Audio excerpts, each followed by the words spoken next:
بسم اللہ الرحمن الرحیم۔ سامعین کرام، آپ سن رہے ہیں عمران سیریز کا اردو ناول جوش چینل، جس کے مصنف ہیں مظہر کلیم ایم اے، اور یہ اس سلسلے کی قسط نمبر 5 ہے۔ مجھے امید ہے آپ کو میری یہ کاوش پسند آ رہی ہوگی۔ آپ نے اگر ابھی تک میرا چینل کہانی گھر سبسکرائب نہیں کیا تو ابھی میرے چینل کو سبسکرائب کر کے بیل نوٹیفیکیشن آن کر لیجئے تاکہ آنے والی ہر نئی کہانی کی اطلاع بر وقت آپ تک پہنچ سکے۔ اس کا مطلب ہے کہ عبد الرحمن نے دھوکہ دیا ہے، وہ اسرائیل کا ایجنٹ تھا۔ صفدر نے ہونٹ چباتے ہوئے کہا۔ ہاں، اب بھی اس بات میں کوئی شک رہ گیا ہے، جولیا نے طویل سانس لیتے ہوئے جواب دیا۔ یہ سب کچھ عمران صاحب کے پلان کے عین مطابق ہوا ہے۔ اچانک خاموش بیٹھے ہوئے کیپٹن شکیل نے کہا تو جولیا، نعمانی اور صفدر تینوں اس کی بات سن کر بے اختیار چونک پڑے۔ کیا مطلب؟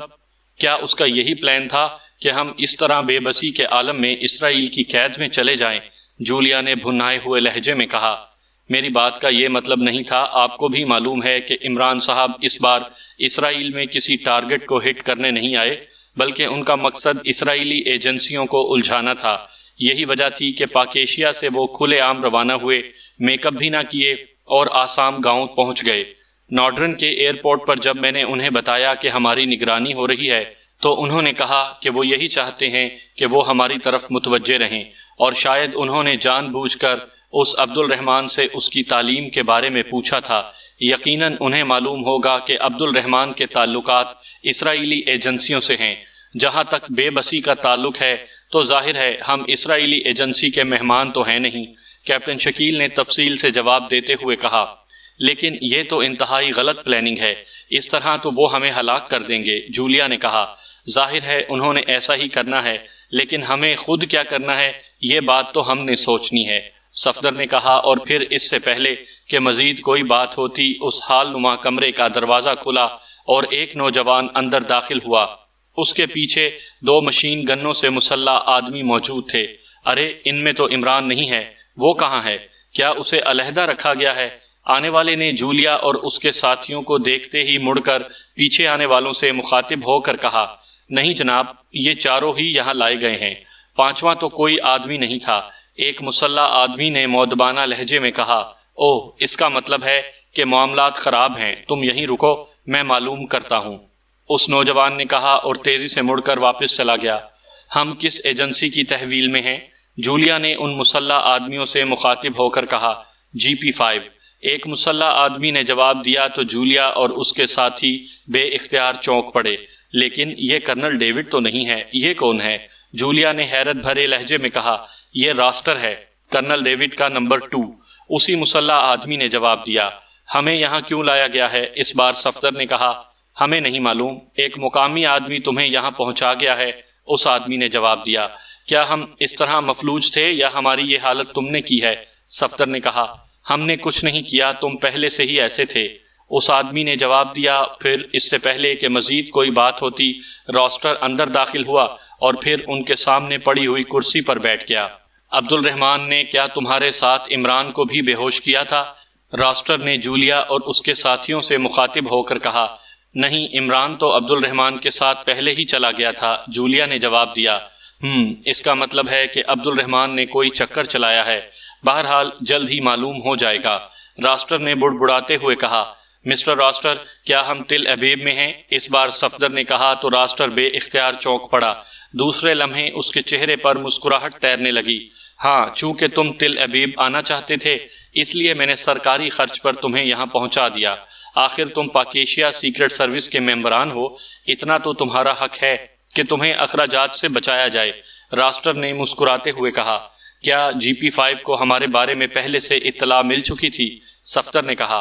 ہاں، نہ صرف GP5 بلکہ ریڈ اتھارٹی کو بھی اطلاع مل چکی تھی، اور مجھے ایک اور شک پڑ رہا ہے کہ عمران کو ریڈ اتھارٹی والے نہ لے اڑے ہوں۔ بہرحال ابھی معلوم ہو جائے گا، راسٹر نے کہا۔ کیا کرنل ڈیوڈ ملک سے باہر ہے؟ اچانک کیپٹن شکیل نے کہا تو راسٹر بے اختیار چونک پڑا۔ یہ خیال تمہیں کیسے آیا ہے؟ راسٹر نے حیرت بھرے لہجے میں پوچھا۔ اس لیے کہ اب تک وہ یہاں پہنچ چکا ہوتا، کیپٹن شکیل نے جواب دیا تو راسٹر بے اختیار ہنس پڑا۔ ابھی میں نے انہیں اطلاع نہیں دی کیونکہ انہیں بھی اصل دلچسپی عمران سے ہے۔ جب عمران مل جائے گا تو پھر انہیں اطلاع دوں گا۔ راسٹر نے مسکراتے ہوئے جواب دیا۔ اسی لمحے ایک اور آدمی اندر داخل ہوا۔ اس کے ہاتھ میں ایک کارڈلیس فون تھا۔ جیگر کی کال ہے جناب، اس آدمی نے کہا اور فون پیس راسٹر کی طرف بڑھا دیا۔ ہیلو، راسٹر بول رہا ہوں۔ راسٹر نے فون آن کر کے اسے کان سے لگاتے ہوئے کہا، او ویری بیڈ، یہ تو بہت برا ہوا، چیف تو مجھے کچا چبا جائے گا۔ راسٹر نے دوسری طرف سے بات سننے کے بعد تشویش بھرے لہجے میں کہا، ہاں اب اور کیا کیا جا سکتا ہے؟ ٹھیک ہے، میں دیکھتا ہوں کہ کیا ہونا چاہیے، راسٹر نے کہا اور اس کے ساتھ ہی اس نے فون آف کر کے واپس اس آدمی کو دے دیا جو فون پیس لے آیا تھا۔ تم جاؤ اور تم دونوں بھی، راسٹر نے فون لانے والے کے علاوہ پہلے سے موجود دونوں افراد سے کہا اور وہ تینوں خاموشی سے باہر چلے گئے۔ عبد الرحمن نے چکر دیا ہے، اس نے ریڈ اتھارٹی سے عمران کا سودا کر لیا ہے اور تمہارا میرے ساتھ، اور ہم دونوں سے بھاری رقومات وصول کر لی ہیں۔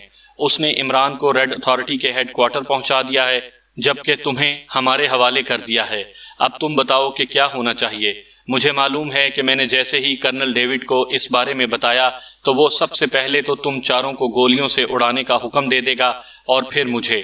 راسٹر نے کہا، تم خود بتاؤ تم کیا چاہتے ہو؟ جولیا نے کہا، میں عمران کو ریڈ اتھارٹی کی قید سے نکال لاؤں گا، لیکن جب تک وہ آئے گا تم یہاں سے فرار ہو جاؤ گے، اس لیے کیوں نہ پہلے تمہارا خاتمہ کر دیا جائے پھر عمران کو لایا جائے۔ راسٹر نے مسکراتے ہوئے کہا، ہم اس وقت مکمل طور پر بے بس ہیں، اس لیے تمہارا جو جی چاہے کر سکتے ہو۔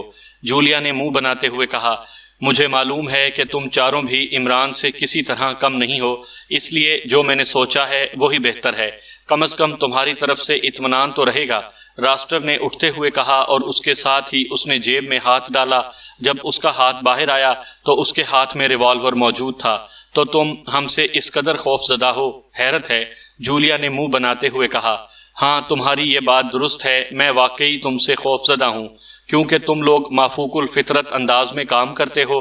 بہرحال ٹھیک ہے، میں تمہیں ایک موقع دے رہا ہوں، اگر تم عمران کے یہاں پہنچنے سے پہلے فرار ہو سکتے ہو تو ہو جاؤ، اور اگر تم میرے آدمیوں کے ہاتھوں مارے گئے تو کم از کم مجھے یہ تسلی ہوگی کہ تمہیں بے بسی کے عالم میں ہلاک نہیں کیا گیا۔ راسٹر نے ریوالور واپس جیب میں ڈالتے ہوئے کہا اور اس کے ساتھ ہی وہ تیزی سے چلتا ہوا کمرے سے باہر نکل گیا۔ یہ شخص کرنل ڈیوڈ کا نمبر 2 ہے، لیکن اس سے قطعی مختلف ہے۔ بہرحال اب ہم نے یہاں سے نکلنا ہے، اس بارے میں ہمیں سوچنا چاہیے، صفدر نے کہا۔ ہمارے جسم مکمل طور پر مفلوج ہو چکے ہیں، اس لیے اب ہم صرف سوچ ہی سکتے ہیں اور کیا کر سکتے ہیں۔ جولیا نے منہ بناتے ہوئے کہا، یہ مفلوجیت ختم ہو سکتی ہے۔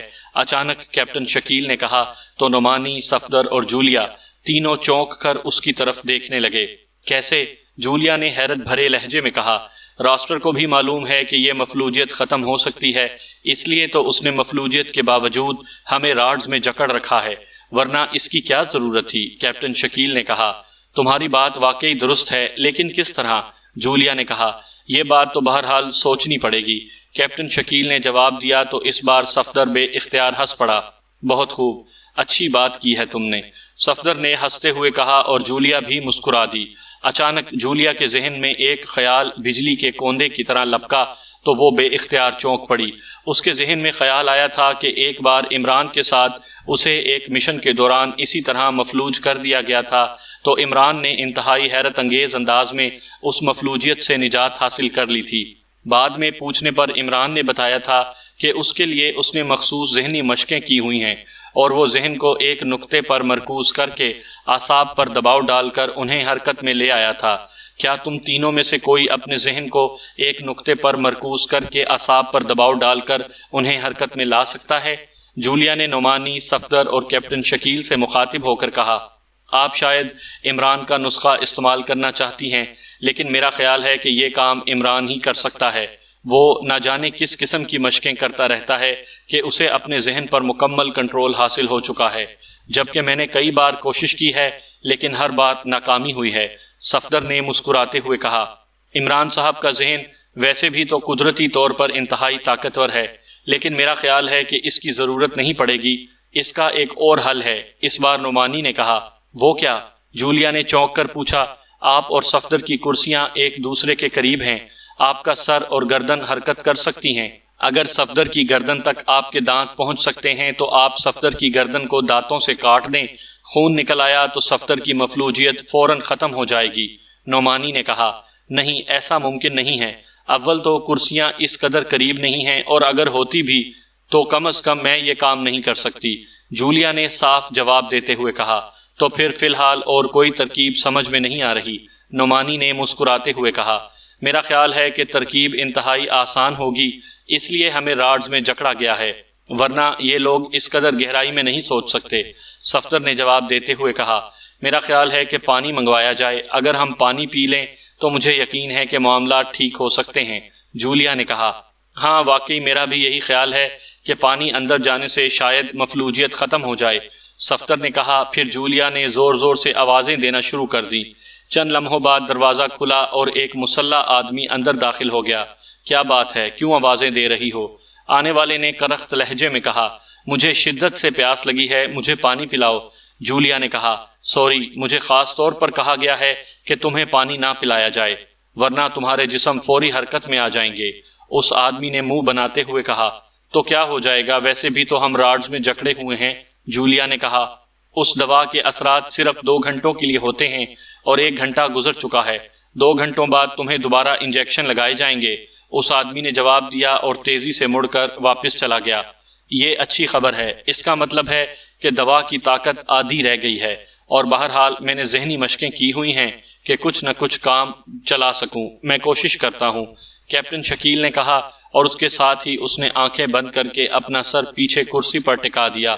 چند لمحوں بعد اس کے جسم میں ہلکی سی حرکت کے آثار نمودار ہوئے تو صفدر اور جولیا کے چہرے اس طرح کھل اٹھے جیسے اس حرکت کے ساتھ ہی ان کے سارے مسائل حل ہو گئے ہوں۔ کچھ دیر بعد حرکت کے آثار مزید بڑھ گئے اور اس کے ساتھ ہی کیپٹن شکیل نے آنکھیں کھول دی۔ اس کی آنکھوں کا رنگ گہرا سرخ ہو رہا تھا۔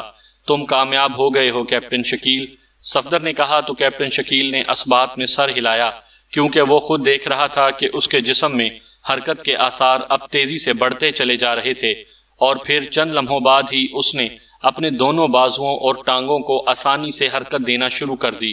اب ان راڈز پر کوشش کرتا ہوں، کیپٹن شکیل نے مسکراتے ہوئے کہا، لیکن اسی لمحے دروازہ کھلا اور وہ سب چونک کر دروازے کی طرف دیکھنے لگے۔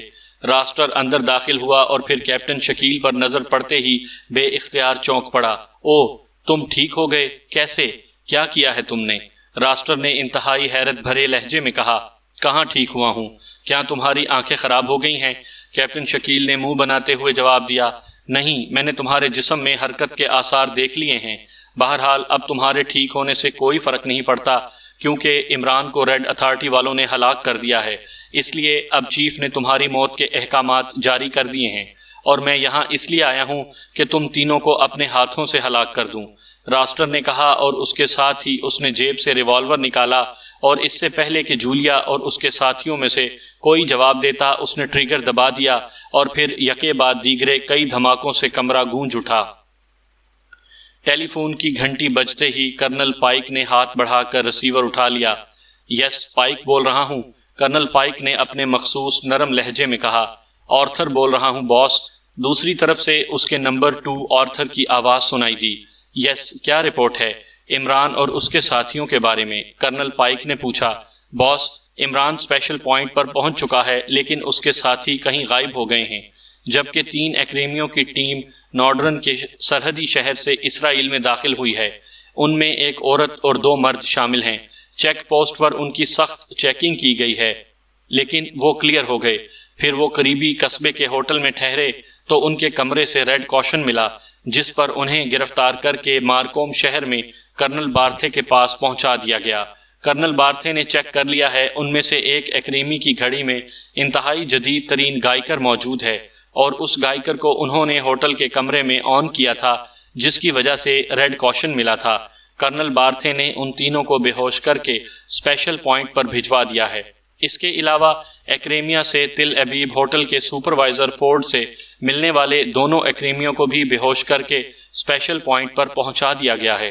انہوں نے فورڈ سے ایرو میزائل لیبارٹری کا محل وقوع معلوم کرنے کی کوشش کی تھی۔ گو فورڈ نے یہ بات چیت خصوصی میٹنگ روم میں کی تھی، جسے ساؤنڈ پروف کر دیا گیا تھا، لیکن چونکہ ہم پہلے سے ہوشیار تھے، اس لیے اس میٹنگ روم میں خصوصی آلات نصب کر دیے گئے تھے، اور جناب یہ بھی معلوم ہوا ہے کہ فورڈ کو جیوش چینل کے آدمیوں نے ہلاک کر دیا ہے کیونکہ وہ ایرو میزائل لیبارٹری کے محلِ وقوع کے بارے میں جانتا تھا۔ آرتھر نے تیز لہجے میں پوری تفصیل بتاتے ہوئے کہا، تو اب اسپیشل پوائنٹ پر 3 مختلف ٹیمیں پہنچ چکی ہیں۔ ایک تو عمران ہے، دوسری 3 ایکریمیوں کی ٹیم ہے جسے کرنل بارتھے نے بھجوایا ہے، اور تیسرا 2 ایکریمیوں کا گروپ جسے تم نے تل ابیب سے ہوٹل سے اغوا کروایا ہے۔ کرنل پائک نے کہا، یس سر۔ آرتھر نے جواب دیتے ہوئے کہا، عمران اور یہ لوگ کس پوزیشن میں ہیں؟ کرنل پائک نے پوچھا۔ انہیں مفلوج کر کے راڈز میں جکڑ دیا گیا ہے اور یہ سب بے ہوش ہیں، آرتھر نے جواب دیتے ہوئے کہا۔ عمران کے باقی ساتھی کہاں ہیں؟ کرنل پائک نے پوچھا۔ ہمارے ایجنٹ عبد الرحمان کا تو یہی کہنا ہے کہ وہ پر اسرار طور سے غائب ہو گئے ہیں، لیکن میں نے جو معلومات حاصل کی ہیں اس کے مطابق عمران کے ساتھیوں کو اس ایجنٹ عبد الرحمان نے GP5 کے حوالے کر دیا ہے۔ اس طرح اس نے دونوں اطراف سے معاوضہ وصول کر لیا ہے۔ آرتھر نے کہا تو کرنل پائک بے اختیار چونک پڑا۔ ہاں ایسا ہوگا، بہرحال ہمیں عمران سے دلچسپی ہے، اس سے اس کے باقی ساتھیوں کے بارے میں معلوم ہو جائے گا۔ میں آ رہا ہوں، لیکن میرے آنے تک کسی کو بھی خاص طور پر عمران کو ہوش میں نہ لانا، کرنل پائک نے کہا۔ یس سر، دوسری طرف سے آرتھر نے کہا، اور کرنل پائک نے اوکے کہہ کر ریسیور رکھا اور اٹھ کر کھڑا ہو گیا۔ تھوڑی دیر بعد اس کی کار ریڈ اتھارٹی کے ہیڈ کوارٹر سے نکل کر ایک رہائشی کالونی کی طرف بڑھی چلی جا رہی تھی جس کے نیچے تہ خانوں میں اسپیشل پوائنٹ بنایا گیا تھا۔ تقریباً 1 گھنٹے بعد وہ اسپیشل پوائنٹ پر پہنچ گیا۔ آرتھر وہاں موجود تھا، انہیں ہوش تو نہیں آیا؟ کرنل پائک نے پوچھا۔ نو سر، وہ بدستور بے ہوش اور مفلوج ہیں، آرتھر نے جواب دیا، اور کرنل پائک نے اسبات میں سر ہلایا اور آگے بڑھتا چلا گیا۔ آرتھر اس کے پیچھے تھا۔ تھوڑی دیر بعد وہ سیڑھیاں اتر کر ایک بڑے سے تہ خانے میں پہنچا تو وہاں راڈز میں جکڑے ہوئے 6 افراد موجود تھے، جن میں ایک عورت بھی شامل تھی۔ عمران اپنی اصل شکل میں تھا جبکہ باقی سب ایکریمی تھے۔ ان کا میک اپ چیک کیا ہے؟ کرنل پائک نے ان کے سامنے پڑی ہوئی کرسی پر بیٹھتے ہوئے آرتھر سے پوچھا۔ یس سر، ان میں سے کوئی بھی میک اپ میں نہیں ہے، آرتھر نے جواب دیا۔ فورڈ سے ملنے والے 2 ایکریمی کون سے ہیں؟ کرنل پائک نے پوچھا تو آرتھر نے 2 ایکریمیوں کی طرف اشارہ کر دیا۔ ٹھیک ہے، ان سب کو ہوش میں لے آؤ، عمران سمیت، کرنل پائک نے کہا تو آرتھر نے کمرے میں موجود ایک اور آدمی کو اشارہ کیا تو وہ ایک الماری کی طرف بڑھ گیا۔ اس نے الماری میں سے ایک لمبی گردن والی بوتل نکالی اور بے ہوش افراد کی طرف بڑھا دی۔ اس نے سب سے پہلے عمران کے قریب جا کر بوتل کا ڈھکنا ہٹایا اور بوتل کا دہانہ عمران کی ناک سے لگا دیا۔ پھر اس نے بوتل ہٹائی اور دوسرے آدمی کی ناک سے لگا دی۔ 2 آدمیوں کو ان کے عقب میں کھڑا کر دو، کرنل پائک نے آرتھر سے کہا۔ یہ ہوش میں آنے کے باوجود مفلوج رہیں گے جناب، صرف بول سکیں گے لیکن حرکت نہیں کر سکیں گے، آرتھر نے جواب دیتے ہوئے کہا۔ اس کے باوجود 2 آدمیوں کو ان کے پیچھے کھڑا کر دو۔ یہ لوگ واقعی حیران کن کارکردگی کے حامل ہیں، اس لیے احتیاط ضروری ہے، کرنل پائک نے کہا تو آرتھر نے وہاں موجود 4 مسلح افراد میں سے 2 آدمیوں کو ان کے عقب میں جا کر کھڑے ہونے کا اشارہ دے دیا۔ اس دوران بوتل ناک سے لگانے والا اپنی کارروائی مکمل کر کے واپس الماری کی طرف بڑھ گیا۔ اس نے بوتل واپس الماری میں رکھی اور پھر آ کر کرنل پائک کی کرسی کے پیچھے کھڑا ہو گیا۔ کرنل پائک کی نظریں عمران اور ایکریمیوں پر جمی ہوئی تھیں۔ چند لمحوں بعد عمران کے پپوٹوں میں حرکت کے تاثرات نمودار ہوئے اور پھر عمران کی آنکھیں ایک جھٹکے سے کھل گئیں۔ اس کے ساتھ ہی اس کا نیچے کی طرف جھکا ہوا سر ایک جھٹکے سے سیدھا ہو گیا۔ کرنل پائک خاموش بیٹھا اسے غور سے دیکھ رہا تھا۔ او تم کرنل پائک، ویری گڈ۔ تو عبد الرحمان نے وہ کام کر دکھایا جس کا اس نے دعویٰ کیا تھا، عمران نے مسکراتے ہوئے انتہائی مطمئن لہجے میں کہا، اور اس کے ساتھ ہی اس نے گردن گھمائی اور سائیڈ پر بیٹھے ہوئے لوگوں کو دیکھ کر اس نے گردن دوبارہ گھمائی اور ایک بار پھر کرنل پائک کی طرف دیکھنے لگا۔ تم نے تو ایکریمیوں کا اچھا خاصا بازار لگا رکھا ہے یہاں، عمران نے اس بار بھی مسکراتے ہوئے کہا۔ تمہارے ساتھی GP5 کے پاس پہنچ چکے ہیں اور تم جانتے ہو کہ کرنل ڈیوڈ کس قدر مشتعل مزاج آدمی ہے، کرنل پائک نے بھی مسکراتے ہوئے کہا۔ موت اور زندگی اللہ تعالیٰ کے ہاتھ میں ہے کرنل پائک، نہ تمہارے ہاتھ میں ہے اور نہ کرنل ڈیوڈ کے ہاتھ میں، اس لیے مجھے ان کے بارے میں کوئی فکر نہیں ہے۔ تم اپنی سناؤ، لارڈ بوفمین کی جیوش چینل وجود میں آنے کے بعد ریڈ اتھارٹی کی کیا پوزیشن رہ گئی ہے؟ عمران نے کہا تو کرنل پائک بے اختیار ہنس پڑا۔ وہ اپنا کام کر رہے ہیں اور ہم اپنا۔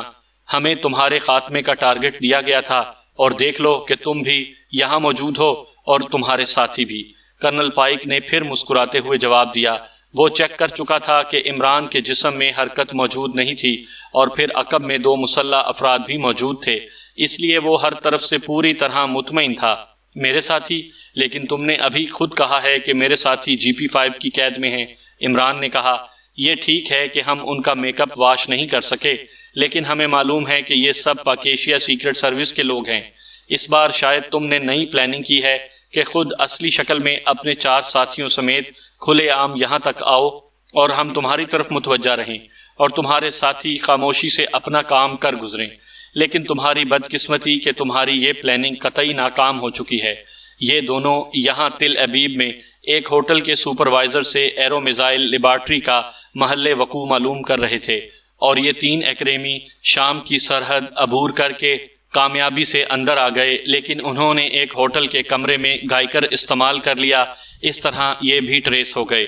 کرنل پائک نے کہا، اچھا، پھر تو واقعی میرے لیے یہ نئی خبر ہے کہ پاکیشیا سیکرٹ سروس کے ممبران اس قدر اناڑی واقع ہوئے ہیں کہ اتنی آسانی سے تمہارے ہاتھ لگ گئے ہیں۔ عمران نے مسکراتے ہوئے کہا، اگر یہ بات ہے تو پھر میں تمہارے سامنے ہی انہیں ہلاک کرنے کا کہہ دیتا ہوں۔ ظاہر ہے تمہیں اس پر تو کوئی اعتراض نہیں ہوگا۔ کرنل پائک نے مسکراتے ہوئے کہا، یہ تم کیا کہہ رہے ہو؟ ہم تو سیاح ہیں، ہمارے پاس کاغذات بھی ہیں اور انٹرنیشنل ٹورسٹ کارڈ بھی۔ اچانک ایک ایکریمی نے کہا، ہوں گے، ظاہر ہے تم ویسے تو منہ اٹھائے یہاں نہیں آ سکتے تھے۔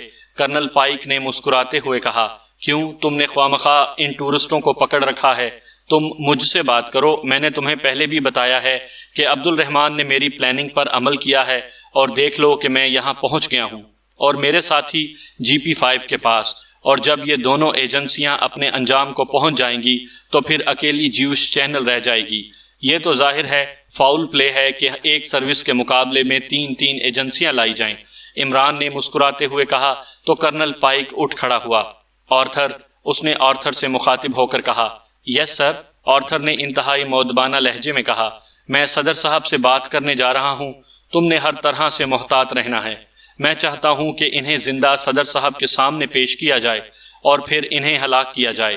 کرنل پائک نے کہا، اور پھر وہ تیز قدم اٹھاتا ہوا سیڑھیاں چڑھ کر اوپر جانے لگا، لیکن ابھی وہ درمیانی سیڑھیوں میں پہنچا تھا کہ اچانک اس کا ذہن کسی پنکھے کی طرح گھومنے لگا اور اس کے ساتھ ہی وہ تاریکی میں ڈوبتا چلا گیا۔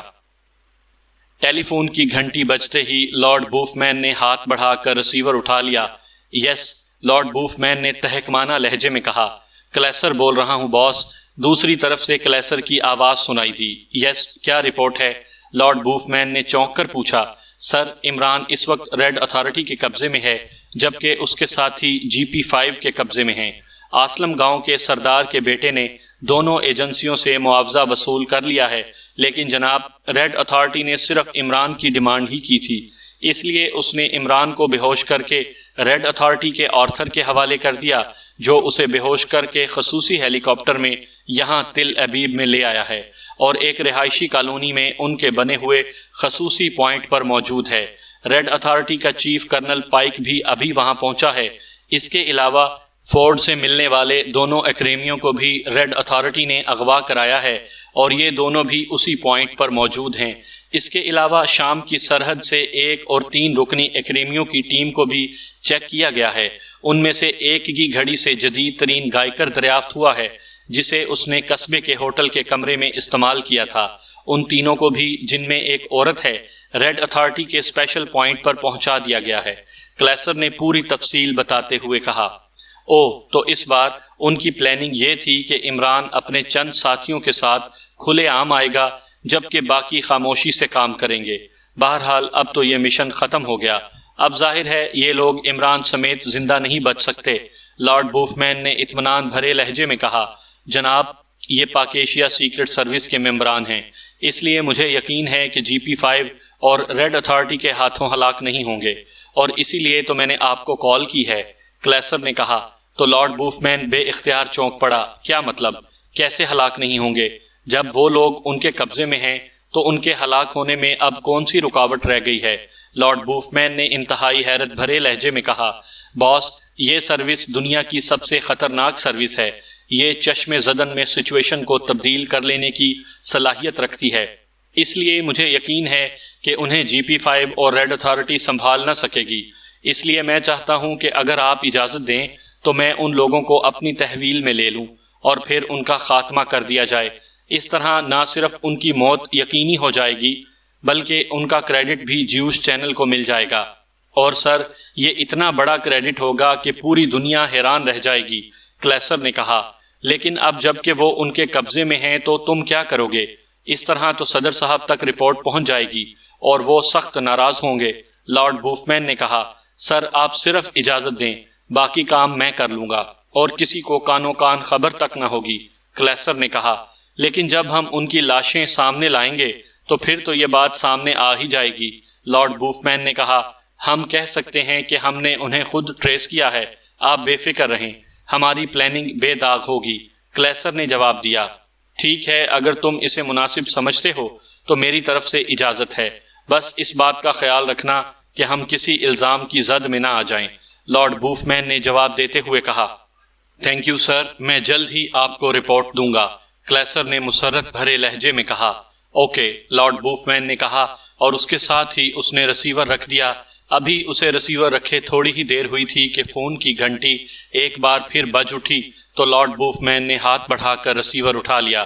یس، لارڈ بوفمین نے اپنے مخصوص تہکمانہ لہجے میں کہا، صدر صاحب کی کال ہے، بات کریں۔ دوسری طرف سے صدر کے ملٹری سیکرٹری کی آواز سنائی دی۔ یس سر، میں لارڈ بوفمین بول رہا ہوں، لارڈ بوفمین نے اس بار مؤدبانہ لہجے میں کہا۔ لارڈ بوفمین، پاک ایشیا سیکرٹ سروس کے بارے میں ابھی تک نہ آپ نے کوئی رپورٹ دی ہے اور نہ ہی کسی اور طرف سے کوئی رپورٹ آئی ہے، اس کی کیا وجہ ہے؟ صدر نے اسپاٹ لہجے میں بات کرتے ہوئے کہا۔ سر، ان پر کام ہو رہا ہے، رپورٹ تو اس وقت دی جا سکتی ہے جب کچھ فائنل ہو جائے۔ اس بار جو اطلاعات مل رہی ہیں ان کے مطابق پاک ایشیا سیکرٹ سروس نئی پلاننگ کے تحت اسرائیل آ رہے ہیں۔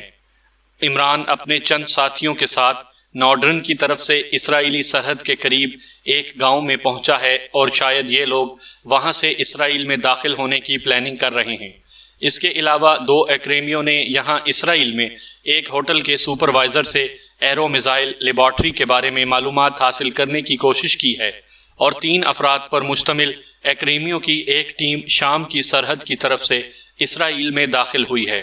اس کے پاس جاسوسی میں استعمال ہونے والا ایک آلہ ٹریس ہوا ہے۔ ان سب کی نگرانی کی جا رہی ہے اور ہماری ایجنسی چوکنا ہے۔ ویسے چونکہ آپ نے ہماری ایجنسی کو براہ راست مداخلت سے منع کر دیا ہے، اس لیے ہم صرف نگرانی کر رہے ہیں۔ ویسے GP5 اور ریڈ اتھارٹی بھی ان لوگوں پر کام کر رہی ہیں۔ لارڈ بوفمین نے معاملے کو اس انداز میں بیان کیا کہ کل کو وہ اسے اپنے حق میں لے جا سکے۔ پھر تو آپ کو زیادہ چوکنا رہنا چاہیے، کیونکہ ان کا بہرحال ٹارگٹ تو لیبارٹری ہے اور لیبارٹری کی حفاظت آپ کی ذمہ داری ہے، صدر نے تشویش بھرے لہجے میں کہا۔ یس سر، آپ بے فکر رہیں، ہم پوری طرح ہوشیار اور چوکنا ہیں، اور اگر ضرورت پڑی تو ان خطرناک لوگوں کے خاتمے کے لیے ہم مداخلت بھی کر سکتے ہیں، کیونکہ اسرائیل کے مفادات کا تحفظ تو ہم سب کی مشترکہ ذمہ داری ہے، لارڈ بوفمین نے جواب دیتے ہوئے کہا۔ ہاں، تم ایسا کر سکتے ہو، مجھے بہرحال ان لوگوں کے خاتمے کی حتمی خبر مل جانی چاہیے، صدر نے کہا۔ یس سر، لارڈ بوفمین نے کہا۔ تو دوسری طرف سے رابطہ ختم ہو گیا اور لارڈ بوفمین نے مسکراتے ہوئے ریسیور رکھ دیا۔ اس کے چہرے پر اب اطمینان کے تاثرات نمایاں تھے، کیونکہ اب کلیسر کی کارروائی کا جواز پیدا کیا جا سکتا تھا، اور اسے یقین تھا کہ کلیسر ان لوگوں کے حتمی فیصلے میں بہرحال کامیاب رہے گا۔ ارے کمال ہے، تم چاروں کے چہرے پر خوف کے تاثرات ہی نہیں ابھرے۔ کیا مطلب؟ کیا تمہیں معلوم ہو گیا تھا کہ میں تم پر فائر نہیں کر رہا؟ راسٹر نے انتہائی حیرت بھرے لہجے میں خاموش بیٹھے ہوئے نعمانی، صفدر، کیپٹن شکیل اور جولیا کی طرف دیکھتے ہوئے کہا۔ اس نے ریوالور نکال کر گولیاں چلائی تھیں، لیکن یہ گولیاں جولیا، نعمانی، صفدر اور کیپٹن شکیل کے سروں سے اوپر گزر کر عقبی دیوار سے جا ٹکرائی تھیں، لیکن نہ ہی یہ چاروں خوفزدہ ہوئے تھے اور نہ ہی ان کے حلق سے چیخیں نکلی تھیں۔ وہ خاموش اور مطمئن بیٹھے رہ گئے تھے۔ تمہارے ریوالور کا انداز بتا رہا تھا کہ تم صرف کھیل تماشا کر رہے ہو، جولیا نے مسکراتے ہوئے کہا۔ تو راسٹر نے ایک طویل سانس لیتے ہوئے ریوالور واپس جیب میں ڈال لیا۔ سنو، گو کرنل ڈیوڈ نے تم چاروں کو ہلاک کرنے کے احکامات دے دیے ہیں، لیکن میں بے بس اور بندھے ہوئے افراد کو ہلاک کرنا بزدلی سمجھتا ہوں۔ البتہ چیف کے حکم کی وجہ سے میں نے تم پر فائر بہرحال کھول دیا تھا تاکہ میں چیف کے سامنے جھوٹ نہ بولوں۔ البتہ یہ بات سن لو کہ میں تمہیں ان راڈز سے آزاد نہیں کراؤں گا، کیونکہ میرے خیال میں یہ اسرائیل سے غداری ہوگی۔ البتہ اگر تم خود آزاد ہو سکو تو بے شک آزاد ہو جاؤ۔ اگر تم آزاد ہو گئے تو پھر میں تمہارا بھرپور انداز میں شکار کروں گا، لیکن پھر تمہیں پکڑنے کے بجائے صرف ہلاک کر دیا جائے گا، اور اگر تم آزاد نہ ہو سکے تو ظاہر ہے ایڑیاں رگڑ رگڑ کر مر جاؤ گے، کیونکہ یہاں اب طویل عرصے تک کوئی نہیں آئے گا۔ ایسی صورت میں مجھ پر تمہاری موت کا بوجھ نہیں رہے گا، راسٹر نے اٹھتے ہوئے کہا، اور اس کے ساتھ ہی وہ تیزی سے مڑا اور باہر تیز تیز قدم بڑھاتا ہوا کمرے سے نکل گیا۔ عجیب رد عمل ظاہر کیا ہے اس نے، جولیا نے حیران ہو کر کہا۔ دلیر اور بہادر آدمی ہے، اس لیے بے بس افراد پر اس نے ہاتھ نہیں اٹھایا۔ نعمانی نے مسکراتے ہوئے کہا، لیکن اب بہرحال ہم نے تو یہاں سے نکلنا ہے۔ جولیا نے کہا، کیپٹن شکیل راڈز کھولنے کی کوشش کر رہا ہے، دیکھو، صفدر نے کہا، اور جولیا نے اسبات میں سر ہلا دیا۔ وہ دیکھ رہے تھے کہ کیپٹن شکیل اپنی ٹانگوں کو موڑ کر پیر عقبی طرف لے جانے کی کوشش میں مصروف ہے، لیکن وہ اپنے مقصد میں کامیاب نہ ہو رہا تھا۔ کرسی کے نیچے خلا کو فولادی چادر سے بند کر دیا گیا تھا۔ یہ بات بہرحال یقینی تھی کہ راڈز بند کرنے اور کھولنے کا بٹن کرسی کے عقبی پائے میں ہے۔ چونکہ جولیا، صفدر اور نعمانی تینوں کے جسم ابھی تک مفلوج تھے، اس لیے وہ بس دیکھ ہی سکتے تھے، خود کوشش نہ کر سکتے تھے۔